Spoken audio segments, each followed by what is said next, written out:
Nursema vendos të shkojë në barin ku këndon Umuti, për të kaluar mërzinë që shkaktoi dorëheqja nga puna. Sa po futet në bar, shikon se lançimi i Umutit bëhet atë natë, edhe pse ai i tha se është anulluar. Umuti nuk e vëren ardhjen e Nursemas në bar, por Alevi po. Përveç Alevit, atë e vëren edhe producenti i Umutit, i cili nxiton për të shkuar pranë. I panegosur, ai kërkon të mos i afrohet Umutit dhe thekson se kishte rënë dakord me Umutin që ajo nuk do ishte aty atë natë. E tmerruar nga ajo që dëgjon, Nursema largohet me një frymë. Mes lotës që i rrjedhin rëke, ajo shkon në shtëpi, mbledh të gjitha rrobat e sendet e saj personale dhe rikthehet tek familja e saj. Të gjithë dëgjojnë me shokim dhe mbushin me mllëf kundrejt Umutit për turpin që ai ka ndier nga veshja e Nursemas. Secili prej tyre përpiqet ta ngushëllojë me fjalë Nurseman, por ajo kërkon të qëndrojë vetme në dhomë.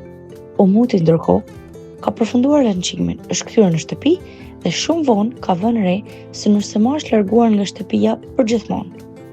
Ai e telefonon, por me kot, sepse Nursema nuk i përgjigjesh asnjërs nga thirrjet. Sa kaq, nëna e saj Pembe rikujton kohët kur bashkë me Nilajin thurte planet për të ndarë Nurseman nga Umuti dhe Fatihun nga Duaja.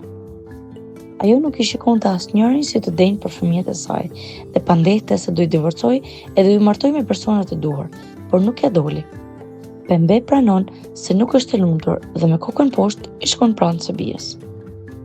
Ndërkohë, lajmin e merr edhe zoti Abdullah. Fillimisht ai pandej se Umuti ka guxuar ta prek me dorë, por më pas mëson arsyeën e vërtetë. Për çudinë e të tjerëve, ai nuk shpreh asnjë habi nga situata.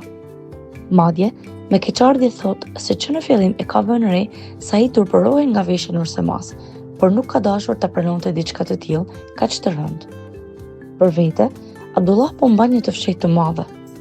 Ai është rikthyer me Alevin fal një bisede që ka dëgjuar fare rastësisht.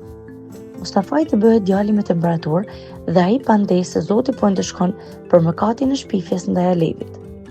Për këtë, ai flet me nënën e tij, Pemben, në një bisedë që pandehin se nuk po e dëgjon njëri. Abdullah i dëgjon të gjitha ndërkohë, por nuk reagon ndaj tyre. Ai nuk i thot gjë as Mustafas që i tregon Pembes se do të rrëfehet, por nuk i thot gjë as Pembes, e cila thot se nuk po shpifin totalisht, pasi ajo nuk do të rrëzohet nga shkallët, nëse Alevi nuk do kishte shkuar në shtëpi. Pas gjithçkaje që dëgjon, Abdullah troket në derën e Alevit. Ai fillimisht kërkon falje e më pas tregon të gjithë ngjarjen se si ka qenë, nga fillimi e deri në fund. Me kushtin që ai të mos e dëshojë më asnjëherë fjalën e saj, Alevi e fal dhe aty rikthehen lidhjes së tyre.